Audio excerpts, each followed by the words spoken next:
Kamusta pong muli mga tambay? Nagbabalik po muli ang inyong lingkod, si Kamanong po, dito po sa Tambayang Makabayan. Kinukomentuhan po ni Kamanong. Ito po, komentuhan po natin itong balita mga katambay na sa loob lamang ng isang araw, tatlong happy po. Tatlong happy po ang napalitan mga katambay at tatlong happy po ang nanungkulan sa loob ng isang araw mga katambay. Ganun po katindi ngayon sa bagong Pilipinas. Dito po ito sa Davao City. Komentuhan po natin, painggan po natin ang balita dito sa UNTV. Pansamantalang nagkagulo sa Davao City Police Office kahapon July 10 dahil sa sunod-sunod na pagtanggal ng Chief of Police at Station Commander sa lungsod. Pasado alas 7 ng umaga nitong Miyerkules, umupo si Police Colonel Lito Patay bilang bagong officer in charge ng Davao City Police. Bandang alas 12 ng tanghali, tinanggal ito sa pwesto at pinalit naman na bagong OIC si Police Colonel Sherwin Butil. Makalipas ang 5 oras, umupo naman bilang bagong City Director si Colonel Hansen Marantan. Sa inilabas naman na statement ni Senator Bato de la Rosa na dating Direktor ng Davao City Police at naging Chief PNP, sinabi nitong malakas ang ugnayan ng mga Davaoenyo at pulis sa lungsod. Ang ginawang pagtanggal sa posisyon ng mga opisyal sa Davao City Police Office ay maaaring makaapekto sa moral ng kanilang mga tao. Tama po mga katambay, ginagawa po puppet ng mga sinasabing nanunungkulan po sa ating bansa ngayon mga katambay. Ginagawa po nilang parang robot ang mga kapulisan natin mga katambay. Parang pinaiikot po nila sa kanilang palad. Kaya nakakalungkot lang po. Saan ka nakakita sa loob ng isang araw, nagpalit ka ng mga hepe ng police station mo, ng mga tinatawag na mga ito'y maglilingkod sa mga Pilipino, mamamayan, na para mong ginagawang mga tau-tauhan itong mga ito sa iyong salita. Biro mo, ngayon lang nangyari ito sa ating bansa na sa pagkakaalala ni Kamanong, ngayon pa lang. At wala pang naalala si Kamanong na sa loob lang na isang araw, tatlong happy na ang iyong nilaro at pinagpalit-palitan. Bakit po kaya hindi sa Metro Manila pumokus ang DILG at ang hepe o ang PNP General natin, mga katambay, na ito pong Metro Manila, lalo ang Maynila, ang pinaka-worst na pinakamataas sa buong Southeast Asia sa index po ng Southeast Asia. Pinaka number 1 sa krimen at korupsyon. At napakarami pang problema ng Metro Manila, lalo ang Maynila, mga katambay. At pangalawa po ang Quezon City. Ito po sa crime index po ng buong Southeast Asia. Hindi po nasama rito ang Davao. Bakit po laging ang Davao po ang pinagtutuunan ng pansin ng DILG at ng PNP? Kung sino man o si General Marvin, mga katambay. Bakit po kaya? Samantalang ang malaking problema ay Metro Manila na hindi natin nababalitaan na nagpapalit po ng mga PNP chief po rito, ng mga station commander, ang Metro Manila, lalo ang Maynila, na talagang number 1 sa crime, ang syudad na tinatawag na sentro pa naman ng Pilipinas, ang Manila, capital ng Pilipinas, ang Maynila ay number 1 sa pinakamataas na crime na hindi man lang sinasalag yata ng DILG at ng PNP chief. Mga katambay, na wala tayong nababalita na pinapalitan dahil nga nakakahiya ang ginagawa po ng ating station commander dito.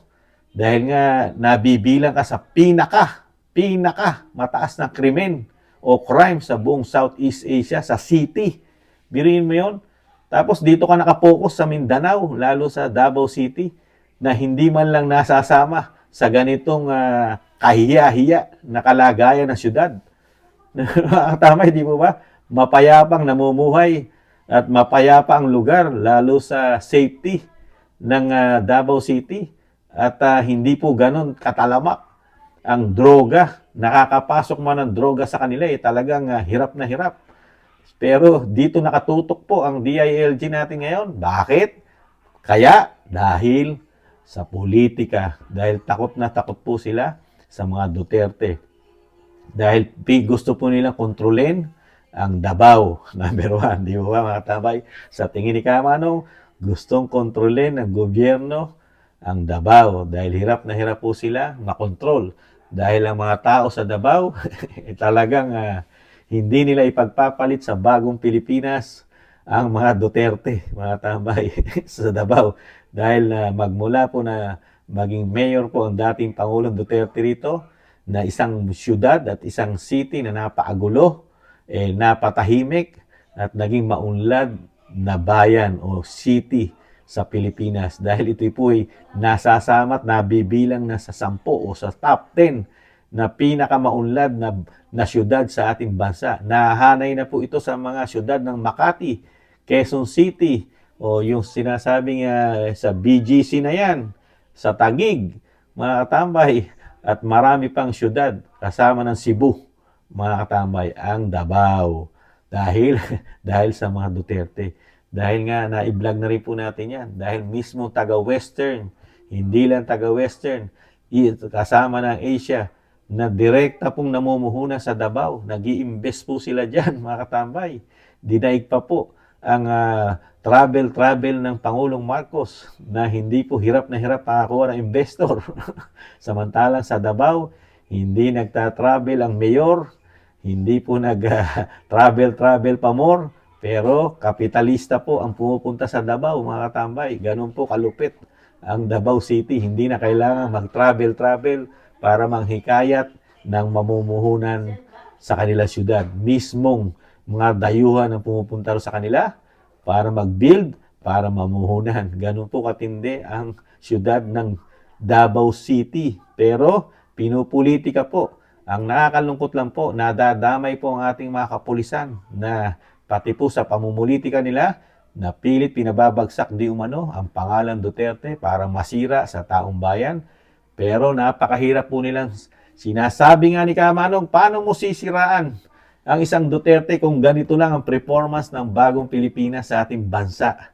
Napakahirap mong siraan ang performance ng Duterte nung sila'y nanunungkulan. Di mo ba? Pati po ang mayor ng Davao City, napakahirap mong pabagsakin at siraan, mga katambay. Kung ang performance lang ipaikita mo ng 2 taon, ganito lang sa ating bansa, naubod ng mahal, lalo ang bigas na pangarap maging 20 pesos, ngayon ay pinakamura 60, 50 mahigit. Ganun po ba ang ipagmamalaki natin para masiraan ang Duterte? Mga tambay, mahirap po yun. At lagana po ang droga ngayon na nung panahon po ng mga Duterte, kontrolado po ang krimen. Ngayon, lagana po ang krimen. Pati kidnapping at pati po ang randing and tandem nagbabalikan. Yan po ba ang ipaninira nyo sa mga Duterte, yung performance na ganyan? Na wala pong trabahong makuha dahil sa laki po ng inflation na walang trabaho po sa ating bansa.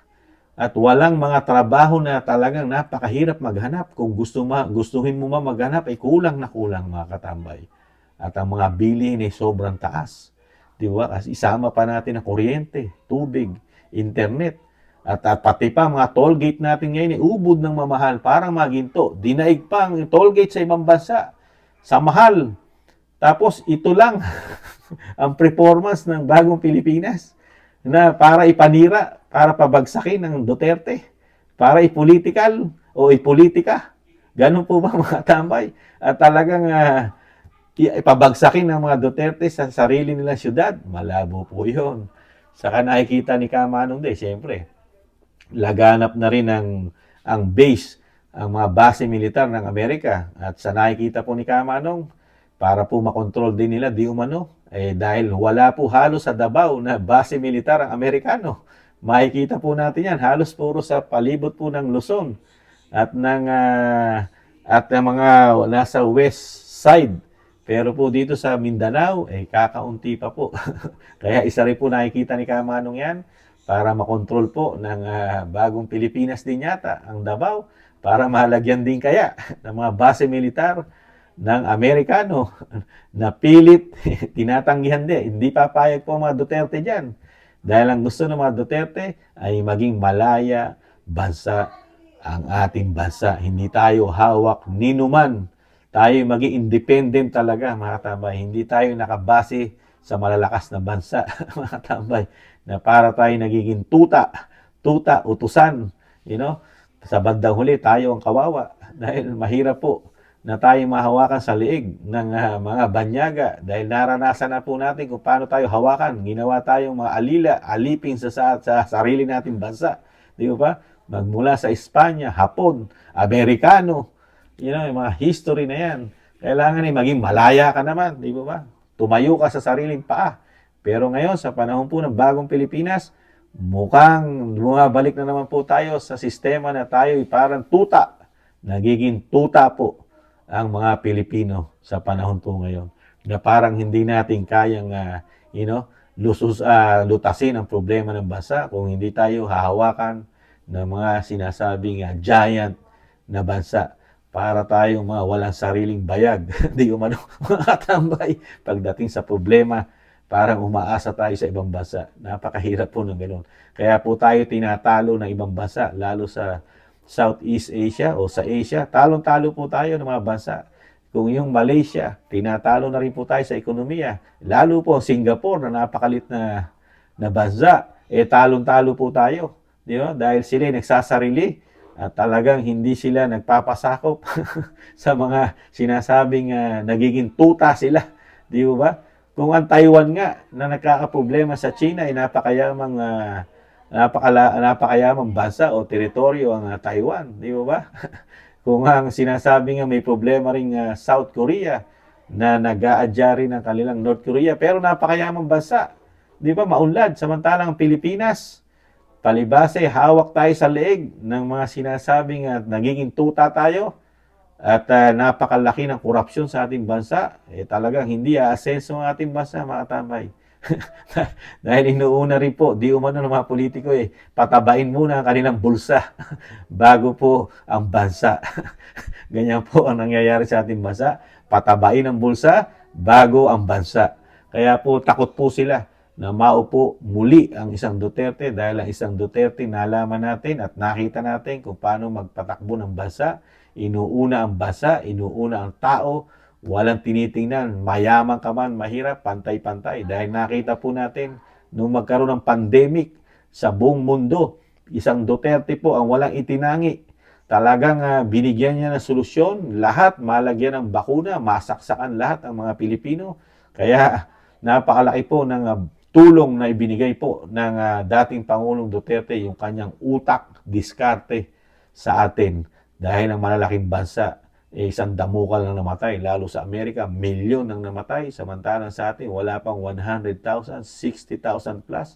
Pero siyempre, nalulungkot po rin tayo dahil mga kababayan natin yan ang mga namatay. Pero kung hindi Duterte ang presidente, maraming mamamatay sa atin, mga katambay. Komento ni Kamanong, baka milyon-milyon ang mauubos sa atin kung hindi Duterte ang presidente nung panahon ng pandemya. Di po ba? Kaya po, alam ng taong bayan niya, mga katambay, kahit ano gawin nyo sa Davao, kahit palitan nyo sa loob ng isang araw, 100 general o 100 chief ng Davao, walang problema sa mga Duterte. Alam ng taong bayan kung paano magmahal at maglingkod ang isang Duterte. Kahit tambakan nyo pa ng issue yan, kung ano-ano ay ipataw yung issue, issue ngayon ini-issuehan nyo ng mga drug lord dyan, protector ng drug lord, protector ng droga.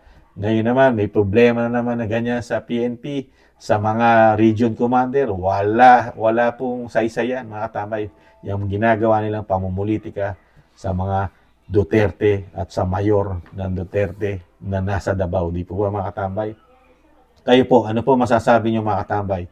Dito po sa ginagawa nila, sinisingle out ang Davao City pagdating po dito sa kapulisan. Samantalang sa Metro Manila, ang sinasabi ni Kamanong, number 1 ang Maynila sa pinakamataas na crime, sa crime index po ng buong syudad o buong city sa Southeast Asia na hindi tinututukan ng DILG at ng PNP chief ang lugar ng Maynila at Quezon City na nandun talamak ang krimen. Puro Davao lang ang pinoproblema. Kaya dyan pa lang po magkakaroon na tayo ng question mark. Bakit kaya? Di po mga katambay?